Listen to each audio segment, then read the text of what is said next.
नमस्कार दोस्तों, आप सभी का हार्दिक स्वागत है हमारे यूपीएससी एकेडमी के यूट्यूब चैनल पर।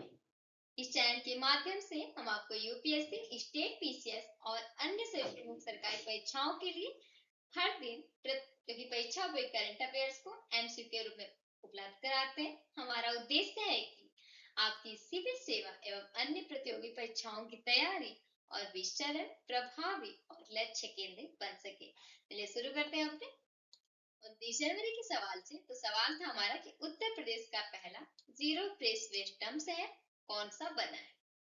ठीक है, क्वेश्चन है हमारा, चार विकल्प दिए इसके, कानपुर, वाराणसी, लखनऊ या प्रयागराज। इसमें सही विकल्प हो जाएगा लखनऊ। उत्तर प्रदेश का पहला जीरो प्रेस वेस्ट डंप शहर कौन बना है, तो लखनऊ। लखनऊ को जो कि स्वच्छ भारत मिशन शहरी के अंतर्गत उत्तर प्रदेश का पहला जीरो फ्रेश वेस्ट डंप शहर घोषित किया गया।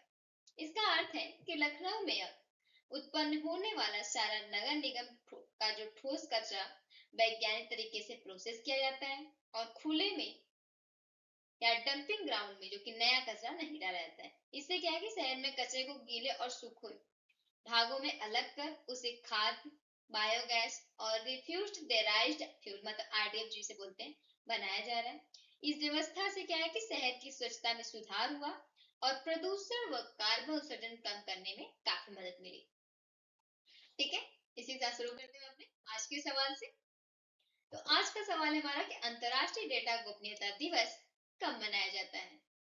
क्वेश्चन है हमारा, चार विकल्प दिए इसमें, 26 जनवरी, दूसरा विकल्प है 27 जनवरी, तीसरा विकल्प है 28 जनवरी और चौथा विकल्प है 29 जनवरी। इसमें तीसरा विकल्प से जाएगा 28 जनवरी। अंतरराष्ट्रीय डेटा गोपनीयता दिवस हर साल कब मनाया जाता है, तो 28 जनवरी को। ठीक है, इसका उद्देश्य है कि लोगों को उनके ऑनलाइन और डिजिटल डेटा की सुरक्षा के प्रति जागरूक करना और ताकि निजी जानकारी का जो कि गलत तरीके से इस्तेमाल ना हो, ये इसके मुख्य उद्देश्य है। अगला सवाल हमारा कि पूर्वी हिमालय में हिमनदीय खतरों मतलब GLOFs को ट्रैक करने की नई तकनीक किस संस्थान द्वारा विकसित की गई है। क्वेश्चन है हमारा, चार विकल्प है इसमें, IIT Delhi, IIT Bombay, IIT Guwahati या IISc बेंगलुरु। इसमें तीसरा विकल्प जाएगा IIT गुवाहाटी।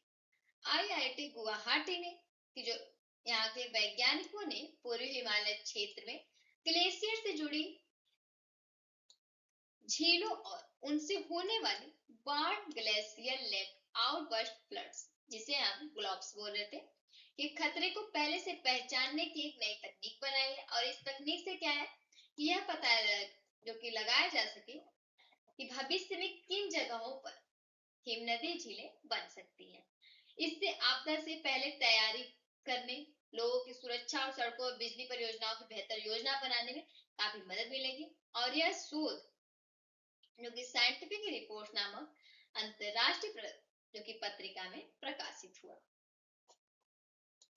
अगला सवाल है कि हाल ही में किस पूर्व एसबीआई अधिकारी को इंडस इंड बैंक का अंशकालिक अध्यक्ष और गैर कार्यकारी स्वतंत्र निदेशक नियुक्त किया गया है।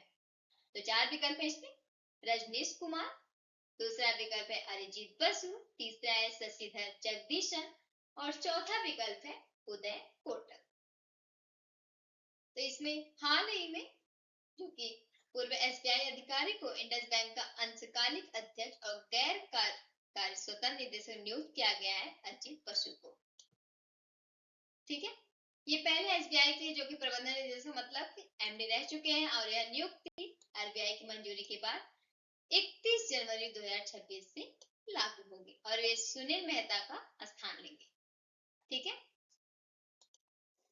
बात करते हैं कुछ और नियुक्तियां देखते हैं, जैसे अमेलिया वालवरेट को भारतीय महिला फुटबॉल टीम का कोच नियुक्त किया। ये सारी नियुक्तियां आपको वीडियो में मिल जाएंगे हमारे। वही ओलंपिक काउंसिल ऑफ एशिया का अध्यक्ष जो कि शेख जुआन बिन हमद अल थानी को चुना गया, हाल की बात है। एमडी भट्टाचार्य को एचडीएफसी बैंक के पूर्णकालिक निदेशक के रूप में नियुक्त किया गया। वही जनरल एमवी पाठक ने पश्चिमी समुद्री तट के कोस्ट गार्ड कमांडर के तौर पर कार्यभार संभाला। और ऐसे केंद्रीय सतर्कता आयोग ने सतर्कता आयुक्त के रूप में वीणा वशिष्ठ को नियुक्त किया। वही टाटा कम्युनिकेशंस ने गणेश लक्ष्मी नारायण को एमडी सीईओ के रूप में नियुक्त किया और रविशंकर छवि को सीआरपीएफ में डिप्टी इंस्पेक्टर जनरल मतलब डीआईजी के रूप में नियुक्त किया गया है। ठीक है, अगला सवाल देखते हैं। अगला सवाल है हमारा संपूर्णता अभियान 2.0 किस संस्था द्वारा शुरू किया गया है? क्वेश्चन है हमारा, चार विकल्प देश में केंद्रीय गृह मंत्रालय, नीति आयोग, योजना आयोग या राष्ट्रीय विकास परिषद। तो हाल ही की बात है, संपूर्णता अभियान 2.0 इस संस्था द्वारा शुरू किया है नीति आयोग। ठीक है, और कब से हुआ? तो ये 28 जून 2026 से 14 अप्रैल 2026 तक चलेगा, कुल 3 महीने। इसका उद्देश्य है कि देश के सबसे पिछड़े जिलों और ब्लॉकों में बुनियादी सेवाओं की 100% पहुंच सुनिश्चित करना। अभियान का फोकस स्वास्थ्य, पोषण, स्वच्छता, शिक्षा और पशु टीकाकरण पर है। ठीक है, इसमें फुल सेटरेशन पर जोर है, यानी कोई भी पात्र लाभार्थी छूटे नहीं। यह अभियान आकांक्षी जिला कार्यक्रम 2018 और आकांक्षी ब्लॉक कार्यक्रम 2023 पर आधारित है। अगला सवाल है कि एएससी अर्जुन को सबसे पहले किस रेलवे स्टेशन पर तैनात किया गया है? तो चार विकल्प है इसमें, नई दिल्ली, चेन्नई सेंट्रल, तीसरा विकल्प है विशाखापट्टनम और चौथा है हावड़ा। तो बिहार की बात है, एएससी अर्जुन को सबसे पहले विशाखापट्टनम रेलवे स्टेशन पर तैनात किया गया। ठीक है, बात करें एएससी अर्जुन की, तो यह भारतीय रेल का पहला ह्यूमैनॉइड सुरक्षा रोबोट है जिसे विशाखापट्टनम रेलवे स्टेशन तैनात किया गया। इसका मुख्य काम होगा कि स्टेशन पर यात्री सुरक्षा बढ़ाना, भीड़ पर नजर रखना और यात्रियों को रियल टाइम जानकारी देना। यह रोबोट जो कि एआई, फेस रिकॉग्निशन और सेंसर की मदद से काम करता है और आरपीएफ कर्मियों की सहायता करता है, जिससे स्टेशन अधिक सुरक्षित और स्मार्ट बन सके। ये किसके द्वारा विकसित किया गया? तो यह रोबोट रेलवे सुरक्षा बल मतलब आरपीएफ विशाखापट्टनम द्वारा, जो कि स्वदेशी तकनीक से विकसित किया गया है। ठीक है, इसमें क्या है कि यह अंग्रेजी, हिंदी और तेलुगु में स्वचालित घोषणाएं करता है और यात्रियों को रियल टाइम जानकारी और मार्गदर्शन प्रदान करता है। ये 3 भाषाएं बोल सकते, अंग्रेजी, हिंदी और तेलुगु। ठीक है, इन सभी में घोषणाएं करता है। अगला सवाल है कि नई मशरूम प्रजाति हेमिलेसिनम इंडिकम कहाँ खोजी गई? तो चार विकल्प है इसमें, हिमाचल प्रदेश, अरुणाचल प्रदेश, उत्तराखंड या सिक्किम में। तो हाल ही में हेमिलेसिनम इंडिकम ये खोजा गया है उत्तराखंड। ठीक, वैज्ञानिकों ने जो कि उत्तराखंड के ओक जंगलों में एक नई मशरूम प्रजाति खोजी है जिसे हेमिलेसिनम इंडिकम नाम दिया गया है। और यह खोज इसलिए जो कि खास है क्योंकि इससे पहले हेमिलेसिनम वंश की कोई प्रजाति भारत में दर्ज नहीं थी, मतलब नहीं मिली थी। और यह मशरूम जो कि पेड़ों की जड़ों के साथ मिलकर काम करती है और जंगल के स्वास्थ्य को बेहतर बनाए रखने में काफी मदद करती है, जिससे हिमालयी वनों के संरक्षण का महत्व और बढ़ जाता है। ठीक है, अगला सवाल है कि बोम्बार्डियर लियरजेट 45 किस प्रकार का विमान है जिसका उपयोग मुख्य रूप से कारपोरेट और सरकारी यात्राओं में किया जाता है? क्वेश्चन है हमारे, चार विकल्प देश में लड़ाकू विमान, दूसरा विकल्प है हेलीकॉप्टर, तीसरा है मिड साइज बिजनेस जेट विमान और चौथा है मालवाहक विमान। ठीक है, तो इसमें तीसरा विकल्प हो जाएगा मिड साइज बिजनेस जेट विमान।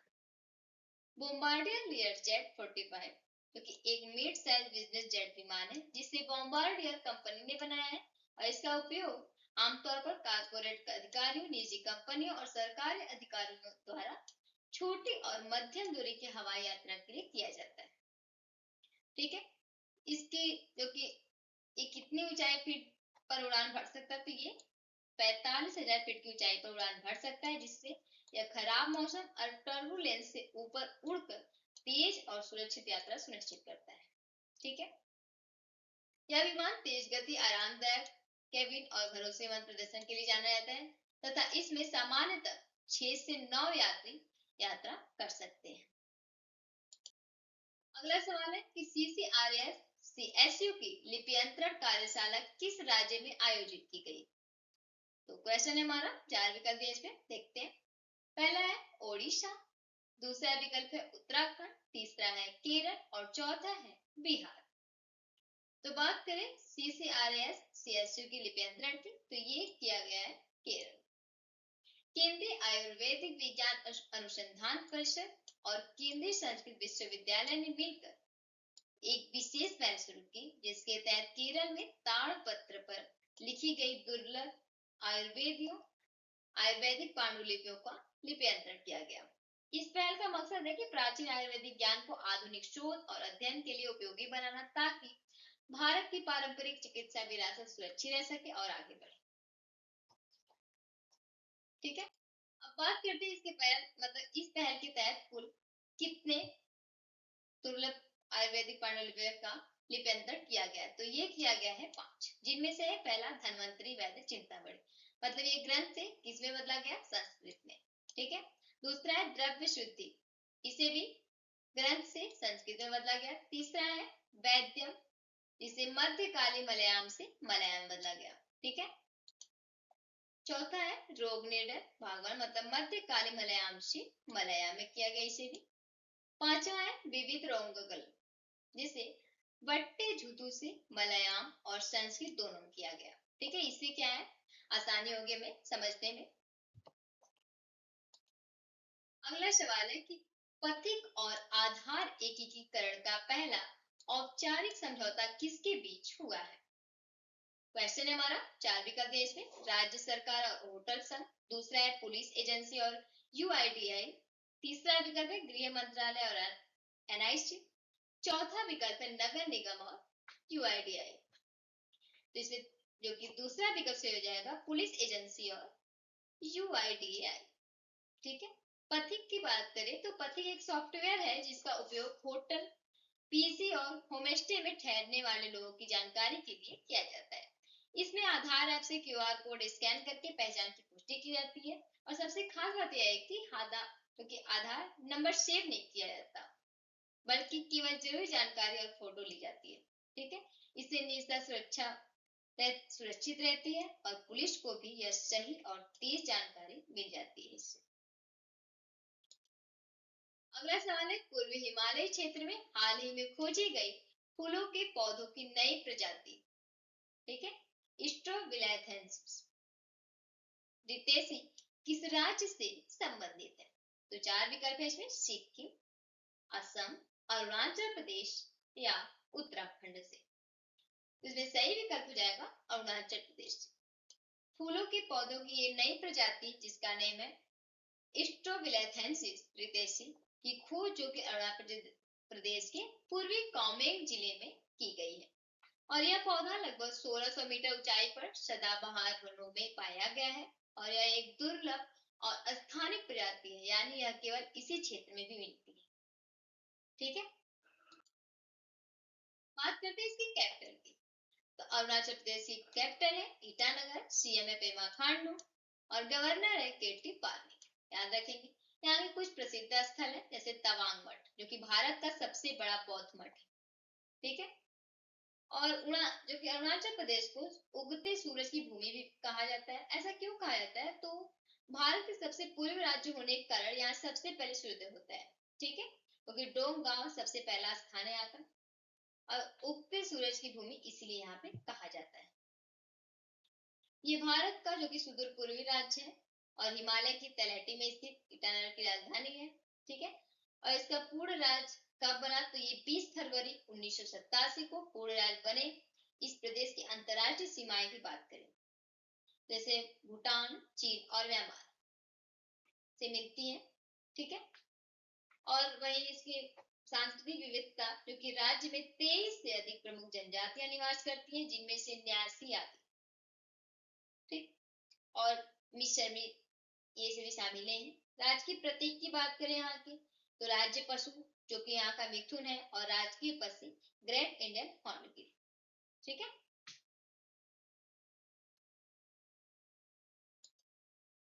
आज का सवाल है आप लोगों के लिए, भारतीय नौसेना का पहला प्रशिक्षण स्क्वाड्रन 1 जनवरी 2026 में किस देश में पहुंचा? तो 4 विकल्प है इसमें, सिंगापुर, इंडोनेशिया, थाईलैंड या मलेशिया। तो सही विकल्प को आप लोग कमेंट बॉक्स में जरूर बताइएगा। इस वीडियो को अंत तक देखने के लिए आप सभी का दिल से धन्यवाद। अगर ये वीडियो आपके लिए उपयोगी लगी हो तो कृपया चैनल को सब्सक्राइब करें, वीडियो को लाइक कर अपने दोस्तों के साथ जरूर शेयर करें। साथ ही यूपीएस ऐप डाउनलोड करें, जहां आपको मिलेगा पूरा सिलेबस, डेली एमसीक्यूज और करंट अफेयर्स, अभी हिंदी और इंग्लिश दोनों में होगा। तो कोई भी महत्वपूर्ण अपडेट आपसे मिस ना हो, इसलिए टेलीग्राम, इंस्टाग्राम और फेसबुक पर भी फॉलो करें। युक्ति आईएएस ऐप और सभी सोशल मीडिया के लिंक आपको वीडियो के डिस्क्रिप्शन में मिल जाएंगे। आपकी सफलता ही हमारा संकल्प है। धन्यवाद।